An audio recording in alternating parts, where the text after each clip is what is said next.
नमस्कार दोस्तों, कैसे हैं आप लोग? आशा करते हैं आप सभी अच्छे होंगे। जैसा कि सब चीज़ सोच पर ही निर्भर करता है। आज मैं रजनीकांत साव, हमारा YouTube channel RS English and motivation आपको कुछ न कुछ सिखाता आया है और सिखाता रहेगा। हमारे इस चैनल को आप ज़्यादा से ज़्यादा लाइक करें, सब्सक्राइब करें और कमेंट करना ना भूलें दोस्तों। कमेंट से हमें बहुत कुछ सीखने को मिलता है। तो आज मैं इस वीडियो में आपको कुछ अच्छा सिखा कर जाने वाला हूँ, क्योंकि इसमें हम ये समझाएंगे कि हर एक इंसान में अपनी कुछ पोटेंशियलिटी होती है ना? कुछ ताकत होती है। हर कोई, वो चाहे कोई पतला हो, चाहे मोटा हो, चाहे जितना बलवान हो, ठीक है ना? कुछ ना कुछ भगवान उसमें देकर ही भेजता है। लेकिन कोई कोई इंसान ऐसा होता है जो खुद को इन्फीरियर महसूस करता है उसको बार-बार। तो चलिए इस वीडियो को हम लोग शुरू करते हैं। कहने का मतलब है इस वीडियो को एक उदाहरण के स्वरूप आपको हम समझाने का प्रयास करेंगे। जैसा कि एक गाँव था और उस गाँव में एक चरवाहा रहा करता था। चरवाहा मतलब आप ऐसे समझाते हैं जो भेड़-बकरियाँ, पशु बहुत सारे पालते हैं और उसको दिन के टाइम में चराने जाते हैं। तो वो रहा करते थे और वो प्रतिदिन की तरह हर दिन चराने जाते थे, घास-फूस जंगलों में ले जाया करते थे उसे घुमाने के लिए। तो उसी बीच में उसका जो चरवाहा में था कुछ भेड़ थे, ठीक है? हर दिन घुराने ले जाता था, हर दिन चराने ले जाता था। लेकिन एक दिन क्या हुआ, उसके चरवाहा के जंगल में एक शेर का बच्चा दिखा। वो चरा रहे थे, भेड़-बकरियाँ जो भी थे, चरा रहे थे, वो सारे अपने-अपने इधर-उधर चर रहे थे। उसी बीच में उस चरवाहा को उस जंगल में एक शेर का बच्चा मिला। तो अब शेर का बच्चा है तो आपको पता ही हो कि वो चाहे पशु हो या कोई इंसान के बच्चे, बच्चे तो सभी को प्यारे हैं ना दोस्तों, शायद आपको भी प्यारे होंगे। तो उसने क्या किया, उस शेर के बच्चे को गोद में ले लिया, उठा लिया, गोद में उठाया और गोद में लेने के बाद थोड़ा प्यार-व्यार किया, माथा सहलाया, थोड़ा शरीर सहलाया और थोड़ा कुछ समय लेकर उसे रहा। और जैसे ही शाम हुआ, तो उसने क्या किया, उसने अपने सारे भेड़-बकरियों के साथ उसने उसे गोद में लेकर अपने घर चले गए उस दिन। अब सोच के देखिए, एक छोटा-सा नवजात बच्चा शेर का, उसे क्या पता है कि कौन कहाँ ले जा रहा है या फिर वो किसके ग्रुप में रहने जा रहा है। तो इस तरीके से वो चरवाहा उस शेर के बच्चे को अपने साथ रखने लगा, उसे पालने-पोसने लगा और दूध उसको पिलाने लगा प्रतिदिन की तरह।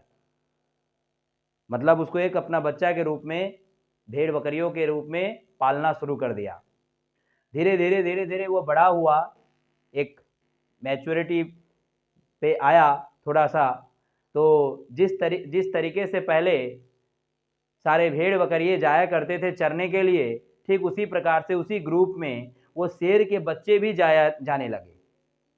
क्यों? उसकी तो माइंडसेट में हो गई कि मैं भी तो भेड़ हूँ। उसे उसे खुद को पता नहीं था कि मैं शेर हूँ, बल्कि क्योंकि उसे कोई आभास नहीं कराया था, उसे उसका कोई ताकत नहीं बताया था। चलिए आगे समझते हैं। तो हर दिन, हर बार की तरह इस बार भी सारे भेड़-बकरिए गए चरने के लिए और शेर के बच्चे भी गए, चरे। एक दिन क्या हुआ, अचानक से उस जंगल में शेरों का हमला हुआ। किस पर? भेड़-बकरियों पे। आपको पता ही है शिकार तो करेंगे भाई वो लोग। तो अचानक से हमला हुआ और उस हमले में भेड़-बकरियाँ जब, अब इंसान हो या जानवर, अगर कोई हमला करता है तो ज़रूर इधर-उधर भागना तय है दोस्तों, है कि नहीं? तो वो सारे भेड़-बकरियाँ इधर-उधर भागने लगे, जिस अपने-अपने को बचाने लगे। उसी बीच में उस शेर के बच्चे भी था, वो भी थर-थर काँपने लगा, पूरा डर के मारे। वो भी भागने लगा भेड़ों के पीछे-पीछे। अब भाई क्या हुआ, एक शेर की नज़र इस बच्चे पर पड़ गया, उस ग्रुप में। सभी भेड़ों को छोड़कर वो शेर जो राजा था वो इस बच्चे पर पड़ गया, अरे हमारे ग्रुप का शेर बच्चा यहाँ इस ग्रुप में। तो उसी बच्चे को उसने पकड़ा और उसे पूछा, तुम क्यों भाग रहे हो? तुम तो शेर के बच्चे हो, तुम्हारी तो ताकत ही अलग है, तुम्हें नहीं भागनी चाहिए। तो शेर के बच्चा रिप्लाई दिया कि नहीं नहीं नहीं, लोग भाग रहे हैं, वो सब भेड़िए हैं, मैं भी तो भेड़िया हूं, मुझे भी तो भागना है, मुझे भी तो अपनी जान बचानी है। अब सोच के देखिए दोस्तों, उसके बाद क्या किया, बड़ा शेर जो था उसको पकड़ के ले जाकर के कुआं पास ले गया, कुएं के पास ले जाकर के उसे झुकाकर अपना पिक्चर दिखाया, उसको अपना आईना दिखाया। अब आईना दिखाने के बाद शेर के बच्चों को भी पता लगा कि अरे मैं तो इनके ग्रुप का हूं, ये कैसे हो गया, मैं तो उसी तरह में मियाता हूं।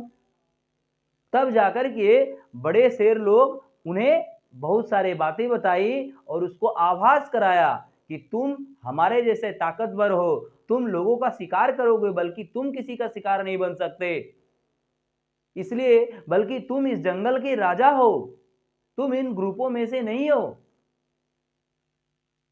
कहने का मतलब दोस्तों कि कहीं ना कहीं इसमें, इस बच्चे में, शेर के बच्चे में उसने ताकत का आभास कराया, कहीं ना कहीं उन्हें बताया कि तुम कौन हो, मतलब उसको अपनी आईने दिखाया, उसको अपना पहचान बताया।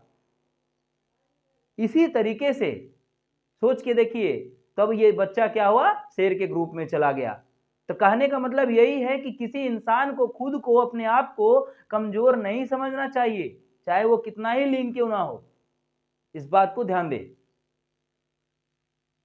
हमें अपने आप को कभी भी कमजोर नहीं समझना चाहिए, कभी भी इंफीरियर महसूस करना चाहिए, क्योंकि अगर इस तरह आप करते हो तो किसका अपमान करते हो पता है दोस्तों? आप अपमान करते हो हमारे बनाए हुए देवता को, जिन्होंने हमें इस पृथ्वी पर जन्म देकर भेजे हैं।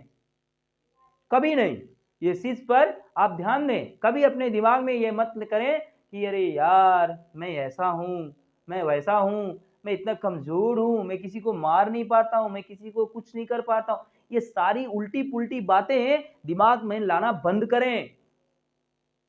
आप जो हैं गुड हैं, बेस्ट हैं, आप बहुत अच्छे हैं, आपका ऐसा कोई जुड़वा नहीं होना चाहिए, ये भी आप सोचिए, क्योंकि भगवान हर किसी को कुछ न कुछ पोटेंशियलिटी देकर भेजा है। समझ रहे हैं हम क्या बोलना चाह रहे हैं? अरे आज हम क्या है, आज देखिए हम अपनी एक ओपन बात करते हैं। आज मैं इस YouTube चैनल को चला रहा हूं, आप भी बहुत सारे, आप लोग मोबाइल सब चलाते हैं, आपको पता होगा कि इससे भी अच्छे अच्छे चैनल्स हैं, बहुत सारे ऐसे एडिटिंग होते हैं, लेकिन मैं क्या कर रहा हूं, अपना जस्ट एजुकेशन को आपके पास तक शेयर कर रहा हूं कि हो सके किसी न किसी के जीवन में कुछ परिवर्तन ला सको, और वो अगर परिवर्तित हो जाता है तो हमारा ये वीडियो सफल होगा, हमारा ये बनाना सफल होगा।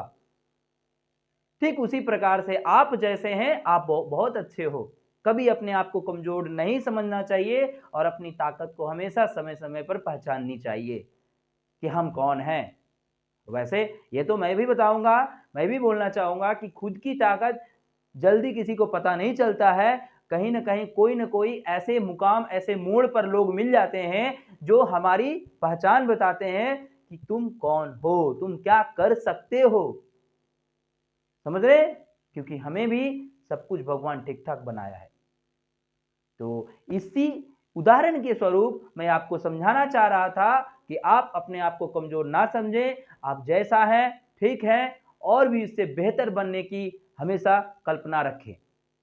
तो चलिए, हर बार की तरह आपको वीडियो में कुछ न कुछ समझाते हैं, बताते हैं। आज जैसा कि आप बोर्ड पर देख पा रहे हैं, आपके लिए एक छोटा सा कोटेशन लिखे हैं जो आप कैप्चर भी कर सकते हैं।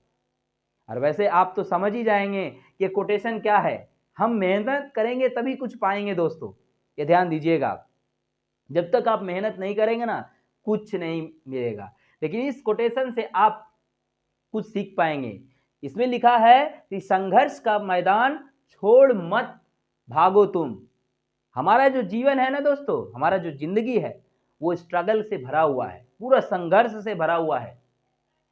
हर जगह पर कुछ ना कुछ रिस्क है। आप समझने का प्रयास कीजिए, है ना?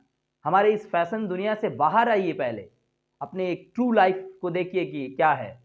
इसमें यही बोल रहे हैं कि संघर्ष का मैदान छोड़ मत भागो तुम, कुछ किए बिना ही जय जयकार नहीं होती, है कि नहीं? हमें कुछ करना पड़ता है, वो चाहे खुद के लिए हो, अपने परिवार के लिए हो या अपने समाज के लिए हो, तभी आपकी जय जयकार होगी। तो बोलता है क्या, कोशिश करने वालों की कभी हार नहीं होती। ध्यान दीजिएगा इस बात को। ये लाइन से बहुत बड़ी बात को सीख मिलता है कि अगर हम कुछ करते हैं जिंदगी में, अपने लाइफ के लिए अगर स्ट्रगल करते हैं, तभी जाकर के कुछ हासिल होगा और तभी हमारी जय जयकार होगी। और अगर हम सतत अभ्यास करता रहें, प्रतिदिन कुछ ना कुछ करता रहें, तो आपको एक दिन मुकाम जरूर मिलेगा। कहा जाता है ना दोस्तों, एक दिन में तो कुछ मिलेगा नहीं, लेकिन एक दिन जरूर कुछ मिलेगा। तो चलिए फिर मिलते हैं नेक्स्ट वीडियो में, तब तक के लिए आप अपना ख्याल रखिएगा। जय हिंद।